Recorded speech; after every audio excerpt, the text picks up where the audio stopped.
I really want to like to talk about the story of how you like built this massive community around yourself. Mhm. And I'm curious about like why you are still compelled to create media every day. What is what interests you about that? And why Yeah, do you do it? Like, what is the point of sharing a message? What is the point of speaking out? And I also want to talk about, if we can, the specificity of what you do and the ethos behind it. sure. I mean, you've talked about that a lot. You talked about that a bunch, but it's just like, like I think that I think there's a value in getting very, very specific about what it is that you do.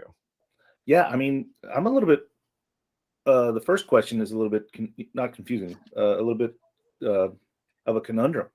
Why do I produce content sort of daily? Like, I don't know. Actually, is it my hubris? Am I trying to remain relevant? Is it that there's a message that I want to get out there? Is it something I want to sell? I think that all of those come to play at one point or another. I don't know that that any one of them is more true than the other, and that I don't know that all of them are true at the same time. You know what I mean? But you would characterize yourself as a creative first, correct? I mean, it's literally my my handle, right? Creative drunk. I'm a Yeah, I creative mean, first and a drunk second. well, you are what you drink, right? I guess. um, well, I mean, it's difficult to be creative all the time. Like, how do you get into the zone uh, of being creative and being a producer and creating content on a daily basis? I I mean, like, mean, and I don't mean content by like just what you put on Instagram either. I mean, talking about like coming up with menus constantly and just there's this. Do you run out of sure. My bandwidth for radio that? show talking about books. We're working on two different video shows right now. Man, I think there's a couple of pieces there. By the way, have we started, or is this how it goes? There's no Yeah, yeah, like intro. Okay. yeah. No, I Hey, think like welcome to the Jason Luttrell Show. nope, it's not. It's more about you. It's not about me at all. Okay, cool. Um, so I'll be less casual, more formal. No, you don't have to be. I was kidding. I want to be myself no matter what. Uh, so I think in a lot of ways, Jason, that creative people, and I certainly consider myself to be one, are there's something inside that drives us to be this way. There's no, it's part of my being. I can't just get up and go to a job and grind through some numbers like an accountant and then go home and watch a movie and cook dinner on my grill out back or whatever. Like I have to, like each one of those things I could absolutely do, but I would need to amplify them in some way that's going to satisfy my inner life, my inner person. You know what I mean? What Like I could you're old certainly. enough. You're old enough to have had a thing that you did before social media. So what was before social media? Well, I was obviously bartending before social media, but even before that, I was a chef. I did very well at that job. I did that for a dozen years, and like that's a tremendous creative outlet, similar to what you mentioned earlier. Like just um, envisioning and then procuring, or even seeking out first, and then procuring, and then crafting, and then presenting. That's all the steps of creativity, no matter what sort of the field is. Is that making a sculpture? Is that making a dish? Is that making a drink? Is that writing a book, or painting, what have you? Like all those steps have to be gone through to get to the end of it. And I think that being a chef satisfied that, but what it didn't satisfy for me was a pretty visceral connection to the end user of whatever that creation was. And so the way I describe that is, I was always behind the double doors and I did all those steps, but then someone else carried it out to the end user. The service staff would carry it out to the guest, and I had no interaction with that. Now, granted, at the time, I don't think I knew that I was missing that. In fact, I would say outright, I did not know that I was missing that component. Hmm. And then I got offered a position behind a bar, which was supposed to be temporary. Like a lot of things in my life that start off supposed to be temporary and then last a long time. And then I had to do all those same steps, that procurement, that envisioning, that creation, that, all that process. But then I delivered it to the guest, right? So I was part of the experience. And realizing, and it took me, that job was supposed to be 6-month commitment, and I stood behind the bar for 3 years trying to figure out why I'm not going back to the kitchen. And it took me a long time to really get to the place where I understood that it was because I wanted to be a part of the end user's experience to whatever degree they wanted it to be. Meaning, oftentimes people want you to drop the drink and walk away. Fuck off, like I'm here to have a drink with my friend or whatever. And often they want you to drop the drink and explain to them where the components came from or how they're made, or, talk to me about bourbon, talk to me about vermouth, talk to me about Amaro. So for me, that connection to the guest was huge. And then that's kind of, that's 21 years ago I started bartending. So, give me a few years into that, and then social media starts to come along, and it's like just an expansion of that. It's another way to connect with the humans that are interested in the thing that I am compelled to create, whatever that is. Would you consider your social media an extension of what you create in the kitchen, or most recently in the bar? Oh, 100%. What I do on social media is just an attempt to get whatever it is I'm making in the kitchen or the bar into more hands than the actual person that maybe I'm literally handing it to. I do little videos or photo series of myself making head cheese, because it's instructional. It's also soothing and therapeutic to me. And, it's, Dude, head cheese stresses me out. Just the idea of head cheese. I don't know what's like soothing or therapeutic about that. Well, because it's a process. It's, I think that, largely what you and I talk about on and offline is maybe we don't even realize it, but I think most of what we talk about is process, right? It's all about it's all about the journey, not about the end destination. People say that all the time. It's sort of hokey, but like, I think that, again, to use that example of head cheese, it takes a long time. It takes nearly a week just to make, and then you've got several days of shots where you can show it on a plate or enjoying it. So I don't know. There's something about the process for me that compels me to be engaged with it, and then to see that people are interested in the process and to share it with them and to get that feedback, which of course is fuel, right? That fuels your desire to share more, right? Someone says, "Attaboy, great job," thumbs up, whatever. That encourages us to keep going. So the things that you create online and offline, they are quite wonderful, and people respond very positively to them. And you've consistently done this for the 10 years that I've known you. And then you communicate that what you've accomplished, like you document that for online consumption. And then that kind of creates this echo chamber where it's like you have this community that you communicate with constantly. And you've built this over a long time with consistent posting and just like being very, raw and honest about what you like. I mean, you don't put a corporate filter on it or anything. You just say the things you like about politics, about cocktails, about, polarizing things like vodka, for instance. And Sue's and Mountain Dew, whatever the fuck that is all about. Sure. So how have you, would you say that social media has been an important tool in building a community and, it has been part of the success of Amor y Amargo and the other bars that you're involved in? Oh man, I would say you use the exact word there, tool. It is a tool. And in fact, I can, and the answer overwhelmingly is yes. So we can now unpack the answer, but the answer is yes, it's an important tool. I can remember very clearly, even when I was the head bartender at a bar in Williamsburg, long before Amor y Amargo even existed, and Twitter was still, somewhat fresh for us to use. And I encouraged, in fact, required all of my bartenders to have a Twitter account, even though they were like, "I don't know what I need this for." And I would literally, the example I would use is I would stand at the bar and I would pick up my, paring knife, and I would say, "Well, what do you use this for?" And they would say, "Well, we use it to slice fruit or peel, twists or what have you." And then I'd pick up the peeler and I'd say, "Well, what do you use this for if you have that?" And they'd say, "Well, it's easier to make the twist with that." And I'd say, "Oh, so it's just another tool." Right. So Twitter was just another tool back then. And I said, look around, like I have engagement on Twitter, and it literally translates to asses and seats at the bar, which literally translates into dollars for the house, which then translates to me. and and continually to you as well.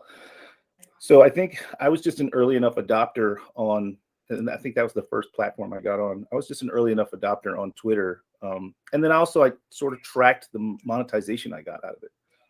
I remember pretty clearly realizing that in one calendar year, because of Twitter, directly, people had DM'd me and asked me to do events and things like that. And of course, I got paid for those. And I made $7,000 just because I had a Twitter account that year. Mm-hmm.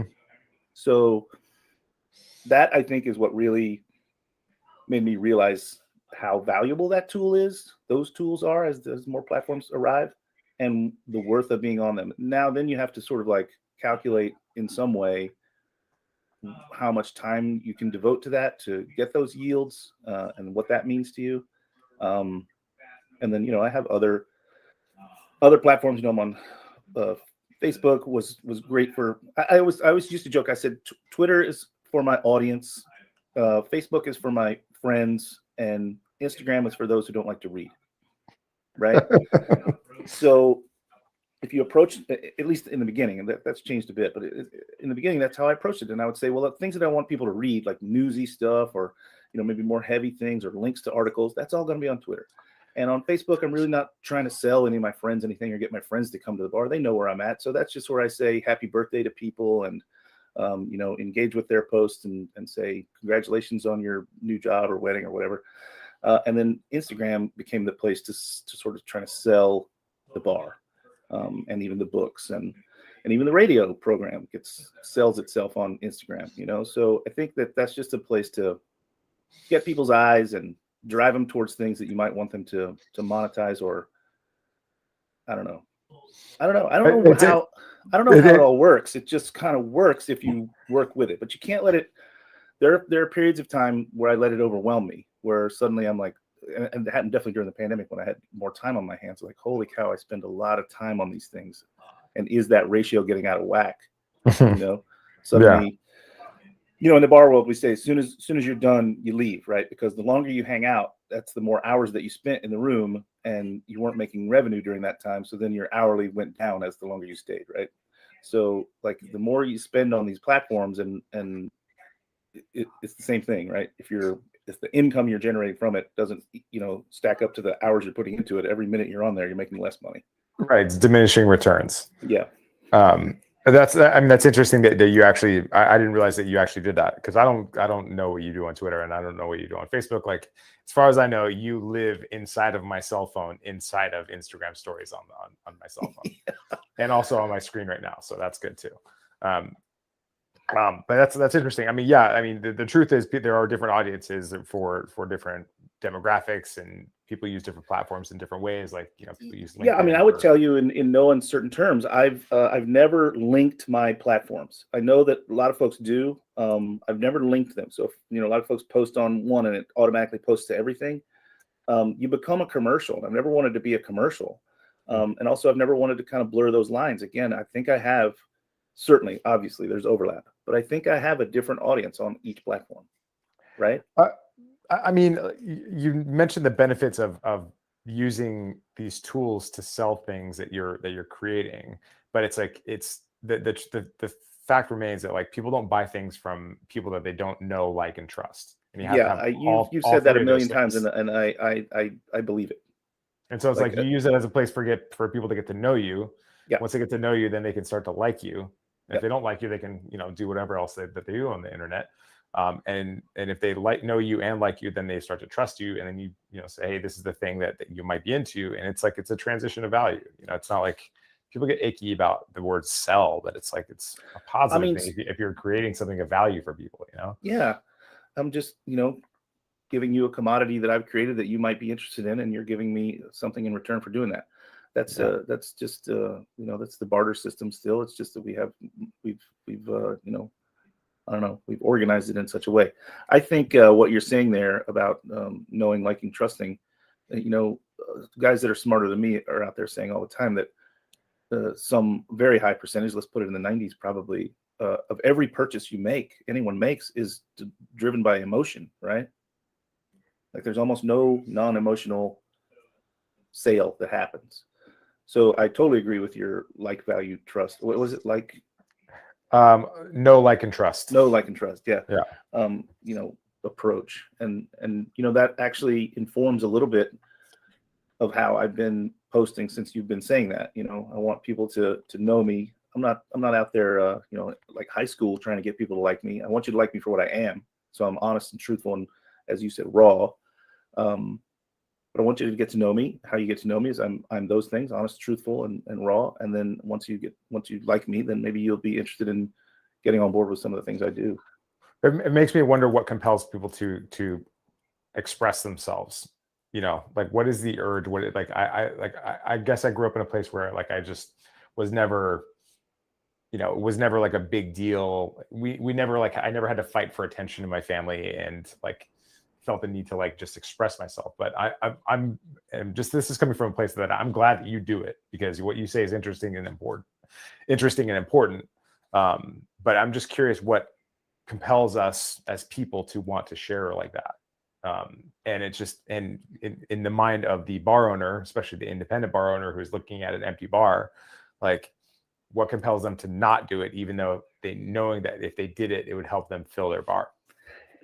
Yeah, I think it's just a matter of, sadly, it's familiarity. Let's go back to when I was in the kitchen, right? I didn't know that there was a part of me that needed that engagement. But I would say I was a rarity in that I didn't know. When I look back on the guys that I work in kitchens with, and the guys that I still operate places that have kitchens, I can see that most of them know for a fact that they do not want that engagement. Does that make sense? Guys behind the double doors want to be behind the double doors if they want to be in the building at all. They don't want to engage with guests. They don't want that firecracker in their hand that they don't know when it's going to go off, right? They don't want that level of vulnerability. I didn't realize that I did want it, but I also, I think, in some small way, realized that I knew that I didn't not want it, right? I'm a gregarious, outgoing, spoken person. I didn't need to be tucked away in the back of the house. I needed to be in the front of the house. Well, so how did you get along with, like, the borderline psychopaths that seem to occupy most lines in most hotlines in New York? I would say don't for one second think I'm not a borderline psychopath too. I think I'm more sociopath. I'm my code switch pretty easily, right? I can go back there and be a pirate, and I can go back out front and be a butler, Right. But that's a little slight difference from antisocial diссociation and lack of empathy. Right. That's what I was talking about. I was talking about the real like the cutters. Yeah. But back to your question, Jason, what you're asking was what makes me think that maybe another independent bar owner is standing in his empty bar and is not using these tools. I think it's just that he either doesn't know that he'd be good at them because he's already good at dealing with people if he owns a bar, or he does know and simply doesn't want to be in part of that, right? It does seem counterintuitive to me that any bar owner would not be outgoing and creative enough to get on social platforms and generate a following that could put, literal dollars into the drawer. Mm-hmm. You don't create a lot of first person stuff. You don't, like, hold the camera up to your face and, like, just start talking. Yeah, I don't know, man. That's fine. I got a face for radio. Well, the point is that you don't have to do that. You don't have to do that kind of talking head stuff to create content of value that would resonate with the people that you're trying to communicate with. A lot of people they just share other people's stuff and just comment on it. Yeah. It doesn't have to be, like, astonishing or groundbreaking. It doesn't have to be, like, it just needs to be a little bit of a community builder. Yeah. Just I saw this thing about a puppy and I liked it. You should come down to the bar and have a beer and we'll talk about puppies. Whatever. Yeah. Right. You know how many big brands do that? A lot of really big brands do that. Like Coca-Cola does that. They'll throw up a picture of a puppy every once in a while because that's what people like. Yeah. They're reactive. They're trying to manufacture a connection with people, but that's not to say that you can't throw up a picture of a puppy if you like puppies. And who doesn't like puppies? I'm gonna try it later today. I'll throw up a picture of a puppy. We'll see what happens. Okay, we'll see what happens. With little to no comment. I'll just be like, here's a puppy. Enjoy your day. Right, totally. It's 420. And look at the line cook next to you. If they don't go, oh, then they're one of those, like, scary people that you gotta look out for. Right. All right, man. Well, thank you so much for your time. That's it. Okay, great. That's it. Yeah. No, I mean, I don't want to take up too much. I know I Quick and happen to know painful. how I happen to know how busy you are. Well, thanks, All right, man. man. It was certainly great to chat with you a little bit. It's I find it always insightful when I talk to you. And the unique thing about talking to you, especially about these sorts of things, is the way your mind does its calculus around these subjects causes me, when talking to you, to learn things about myself. So I appreciate that in you. Likewise, buddy. Thank you. All right, man. All right, man. Well, am I going to see you? Yeah, I'm on my way in right after this. Okay. Well, I'm in the office. All right, buddy. Talk to you soon. See ya. Bye.